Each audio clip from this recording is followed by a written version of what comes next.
oleme siis jõudnud järgmisesse sihtpunkti, milleks on Lobi raketibaas ja selle linnak.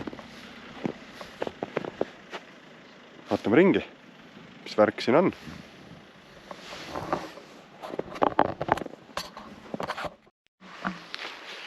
Nagu ikka, siis need militaarobjektid nõukogude ajal üldjoontes tehti sellisesse looduskaunisse kohta. Siin Põhjaranniku ääres see Lobi raketibaasi linnak on ilusti merekaldal, mererannas. Meri sealt paistab.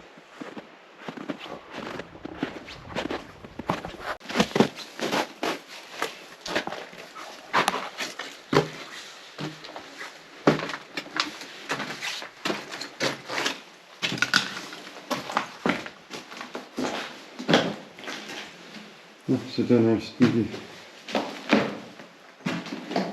sandruum on olnud.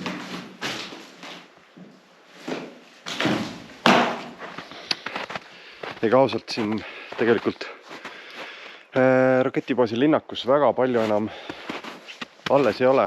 Kui ütleme nii, et hooned on suhteliselt lagunenud, katused enam-vähem kõigil läinud ja ainult pilpad on järgi. Võt ei oskagi öelda, mis maja see selline siin on. Nagu oleks neile mingisugune kamina saal tehtud siia. Tšau! No võt, selle linnakuga on siis praegu tehtud. Me vaatame sinna lahingtsooni ehk siis raketibaasi.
Tšekk, et ega siin ka väga palju midagi vaadata ei ole. Komandokeskusse üle vaadatud ja nüüd siis järgmisse kohta.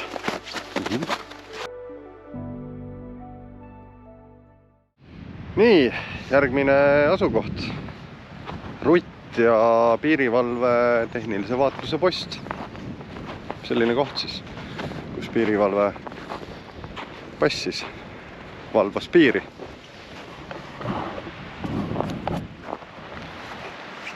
See on siin jällegi selline üsna tüüpiline piirivalve objektidel tulepesa ehk siis tott. Need toodeti sellistest kokku pandavatest betoonplokkidest ja toodi kohale ja pandi kokku ja siil on ilmselt olnud piirivalve vaatetorn siis. Torni alus on siin alles, torn ise on läinud juba kõige kaduva teed. Aga siin ka väga palju midagi ei ole, et see tehnilise vaatluse post ongi selline tehnilise vaatluse post. Siin saab linnukese kirja ja siis lähme vaatame edasi Rutt- ja piirivalve kordonisse. Siin üks hoone veel.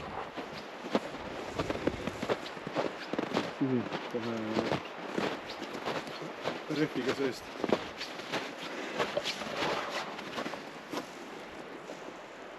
Jah, see võis olla diislimaja. Nüüd siis jõudsime Rutt- ja piirivalve kordonisse. Siin on ime isegi üks piirivalve vaatlustorn veel alles. Täitsa tee ääres.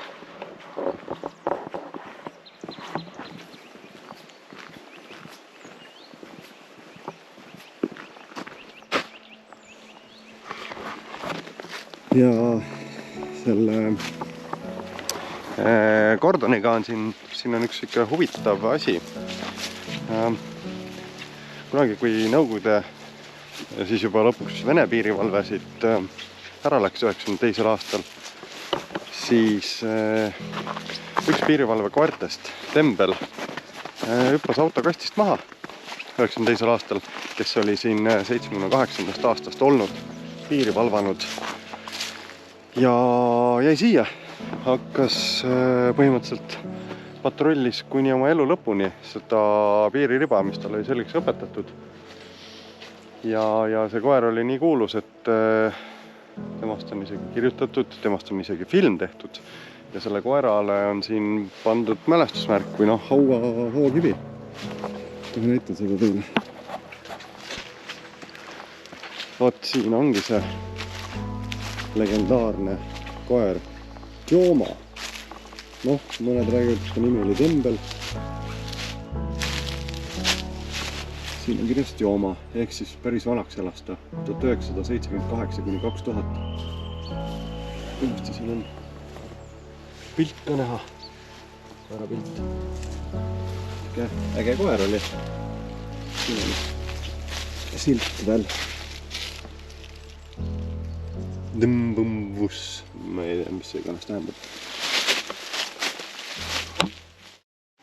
No vot, ja see ongi siis siin endine Rutt- ja piirivalve kordon.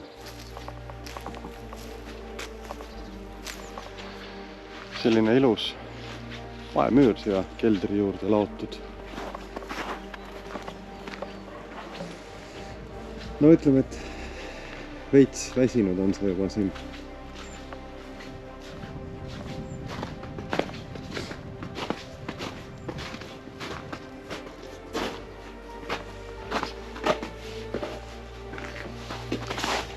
Ka väga palju midagi selles mõttes vaadata ei ole, see Tembli haud, mälestuskivi ja hooned, et siis ei saa kuhugi, aga vaevalt see seeski midagi nii väga huvitavat on.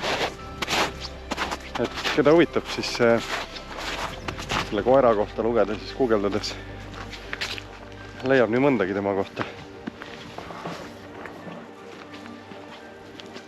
No nii. Rutt- ja piirivalve kordoniga on ka siis. Tšekk. Lähme edasi.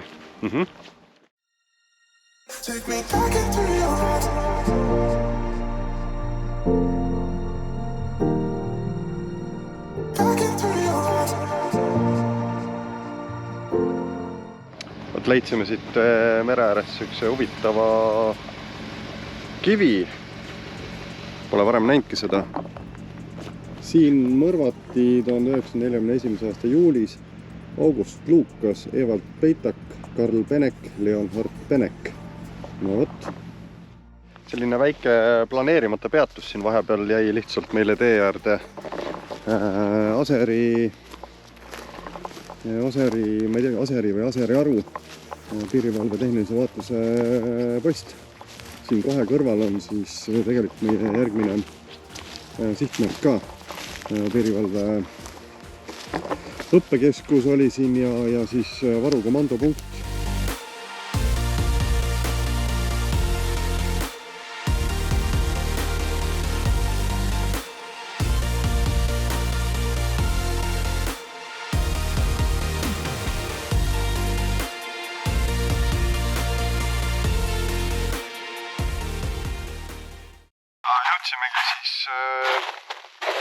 akendesse. Lähme vaatame sisse.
Vot see siis oli see varjendi teema siin, et ega ta nii hästi ära peidetud, et eriti suvel ei leiaks seda küll siit väga ülesse. Nüüd lähme vaatame seda piirivalve väljaõppekeskust siis.